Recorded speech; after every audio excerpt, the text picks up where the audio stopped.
Good evening po sa inyong lahat. Tayo po ay nasa Miyerkules sa unang linggo ng Adbyento at kaya ho tayo nagputi ngayon sapagkat ipinagdiriwang natin ang kapistahan ng isang mahalagang santo sa ating simbahan. Well, meron poong pinag-aaralan dahil hindi pa po fully confirmed kung si San Francis Xavier ay tunay na nakarating dito sa Pilipinas, particularly sa Mindanao. Dahil ang Asia ang kanyang naging mission area. Siya'y nakasama ni San Ignacio ng Loyola sa pagtatatag ng Jesuita, ng Jesuit Society. No, kaya napakahalaga ng taong ito sapagkat siya'y isa sa maraming mga unang misyonero dito sa Asia rin. At hindi ho biro ang magmisyon sapagkat pagod, uhaw at gutom. Kanina may nakasama akong paring misyonero sa Baclaran Church. Sabi ko, saan ho kayo dito, Father? Sabi niya, naku, wala pa ho kaming bahay dito kasi bago lang ang aming community sa Pilipinas. Based sila sa Russia. Sabi ko, paano ka? Nakikituloy lang ako sa iba-ibang simbahan. Yun ang buhay ng mission din.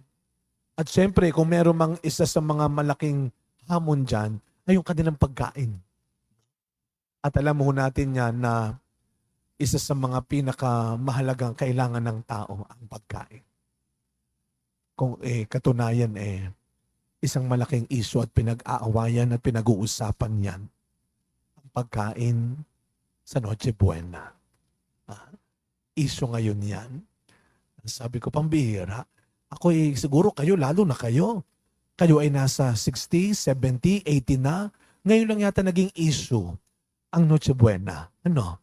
Parang naging pambansang problema. Ha? Kaya ano ba ang handa natin? Ano bang maihahanda natin? Paano ba tayo maghahanda? Diyos ko, sa tinanda-tanda ninyo, parang ngayon lang yata naging problema yan. Kasi siguro ngayon ang pinagtatalunan, anong klaseng handa ba ang gusto natin?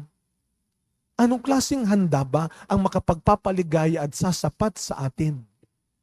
Kaya huwag natin kakalimutan, napakahalaga ng mga pagbasa ngayon.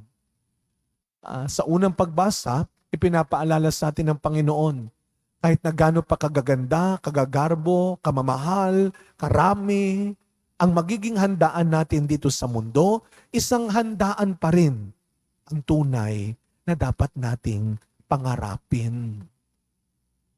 Huwag mo lang pangarapin na sana maimbitahan ka doon, sana magkaroon din kayo ng ganito sa mesa ninyo, sana gawin din karami ang makuha ninyo. May isang handaan na sinasabi sa Propeta Isaías na dapat nating hangarin. At yan ay ang piging ng Panginoon. Maghahanda ang Diyos ng isang piging na ang mesa ay saganang sagana, ang lugar ay payapa at masaya. Kasi kung minsan dito, makikita ho ninyo, punong-puno ang mesa. Pero ang kakain iisa, dadalawa.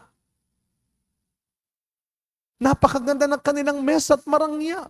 Pero hindi sila nag-uusap-usap. Ang ihahanda ng Panginoon ay ang piging na kung saan wala nang magugutom. Wala nang mauuhaw. Kung saan ang lahat ay nagsasalo-salo ng payapa at masaya. Yan ang piging na inihahanda ng Diyos sa langit. Kaya nga ang piging ng Eukaristiya ay patikim. Sapagkat ang Eukaristiya ang siyang pinagmumulan ng ating kaligtasan. Nang inalay ni Kristo ang kanyang katawan at dugo upang maging pagkain natin. Na nung sabi ni Kristo, sino man ang uminom at kumain nito ay hindi na magugutom at mauuhaw. Alam ng Diyos na kailangan natin ng pagkain.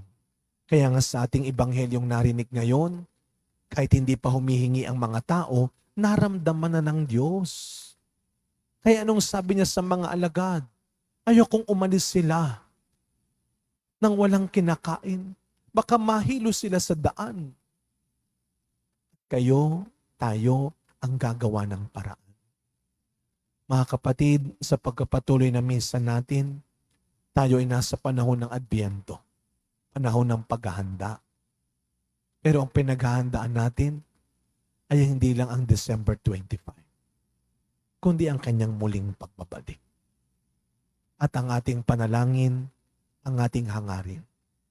Sana, pag natapos na ang kwento ng buhay natin sa mundo, tayo, dahil naging mabuti, nagsikap maging mabuti, ay makasama sa piging ng Panginoon na inihahanda niya para sa atin.